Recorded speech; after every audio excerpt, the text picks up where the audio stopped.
오늘의 사연 시작합니다. 안녕하세요. 저는 오늘 남자친구와 완전히 이별하고 돌아왔습니다. 제가 좋아하는 밀크티를 그가 시켜주었고 크로와상을 둘이서 어색하게 나눠 먹었습니다. 그리고 그는 아주 메마른 소리로 미안하다고 말하고는 그저 공허한 분위기를 깰 겸 몇 마디 일상적인 이야기를 덧붙이며 어색함을 깨려고 노력했습니다. 이미 서로 간의 이별 이야기로 몇 번의 실랑이가 있었기에 저는 더 이상은 우리 헤어짐에 반대를 표하는 것은 의미가 없다는 생각을 하고 있었습니다. 떠나려는 남자를 붙잡는 것은 아주 미련하고 가여운 짓이란 생각도 늘 하고 있었고요. 물론 그도 그렇게 이별을 통보하긴 했지만 약간은 마음이 아파서인지 마지막에는 일어서는 저를 붙잡으려 약간 어색한 신용을 했습니다. 하지만 저는 별로 마음의 동요를 일으키고 싶지가 않았습니다.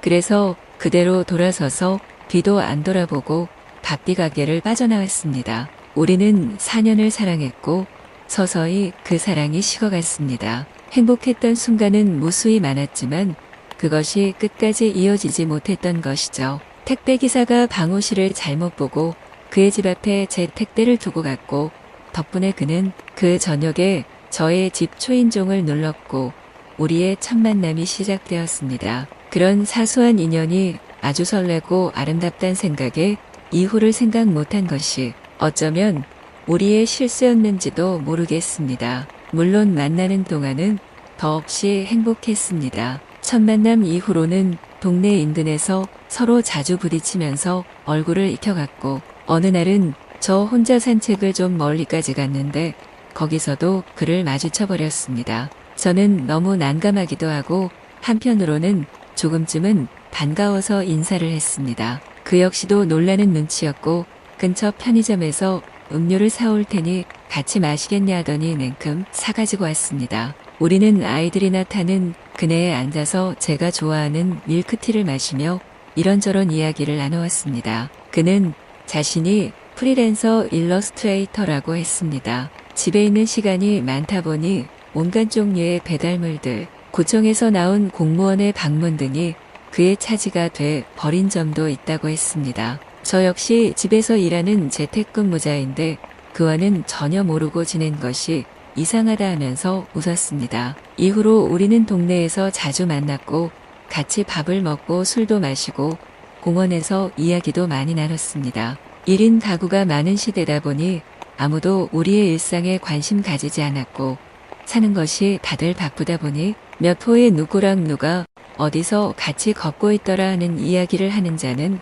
아무도 없었습니다. 그저 우리는 자유 속에서 평온하게 현재의 만남을 즐기는 것이 좋았습니다. 그에게는 아픈 엄마가 있었고 결혼을 하지 않은 누나가 있었고 정신지체아인 남동생이 있었습니다. 아버지는 그저 조용히 작은 야채 가게를 하면서 근근히 자식들을 키워왔다고 했습니다. 그리고 엄마의 병환과 그로 인해 가정 경제가 더 어려워지는 등으로 어려운 상황에 처하다 보니 아버지가 기가 많이 죽어 있어 마음이 아프다고 말했습니다. 정신지체아인 동생은 집안의 온갖 골칫거리였기에 늘 가족들이 힘이 들었고 조금이라도 한눈을 팔면 자꾸 일을 저질렀기에 부모의 걱정도 많았습니다. 더구나 저런 것을 놔두고 부모가 앞으로 죽고 나면 어쩔 것인가 하면서 병상의 엄마는 한숨을 내쉰다며 그 역시도 힘든 기색을 보였습니다. 그의 방에 초대받아 식사를 하던 날 봤던 그의 그림은 아주 차가웠습니다. 그의 가치관이나 평상시 태도로 봐서는 그것과 전혀 반대여야 하는데 이상하다고 생각했지요. 그리고 인공적이고 가식이 있는 그 그림의 이유도 어렴풋하게 깨달아졌습니다. 아마도 그가 가정에서 받아본 따뜻한 기운이 없어서 그런 것은 아닐까 하는 생각도 저는 혼자 했습니다. 물론 그것은 저의 주관적 의사이기에 현실은 전적으로 다를 수도 있다고 생각합니다. 그리고 그는 제게 일종의 따뜻한 보호막을 원한 것은 아닐까 하는 생각도 만나는 내내 했었습니다. 그렇게 우리는 4년 내내 한 원룸에서 서로 조용히 지냈습니다. 저녁 반찬으로 카레가 좀 많이 만들어졌으면 그에게 갖다 주었고, 그는 새벽 배송으로 시킨 야채가 좀 많다 싶으면 저에게 나눠주러 들러서 같이 차도 마시고 이야기도 나눴습니다. 둘이서 같이 상추도 심고 꽃모종도 옮겨 심었습니다. 때때로 저녁에 공원에 가로등이 점점이 켜질 때 그는 가지고 있던 유일한 악기인 리코더를 들고 산 위로 산책을 가자고 이끌었습니다. 그리고 우리는 저녁 바람을 맞으며 그의 리코더 연주 속에서 서서히 지고 있는 노을을 바라보았습니다. 겨울에는 눈길을 걷다가 주운 포대자루에 주저앉아서 서로 썰매 타기를 하다가 유치원생들이 의아하게 쳐다보는 눈길을 감당하기도 했습니다. 어느 해 가을에는 기차를 타고 근처로 다녀오기도 했습니다. 산마다 지천으로 피어있는 들꽃을 꺾어서 그는 꽃 화원을 만들어 주었고, 철로변 의자에 앉아서 내리는 빗물을 하염없이 바라보기도 했습니다. 떠들썩한 생활이 싫고 사람들 틈에서 마음 상처받는 것이 싫어서 시작한 재택근무 속에서 우리 둘은 만났습니다. 그리고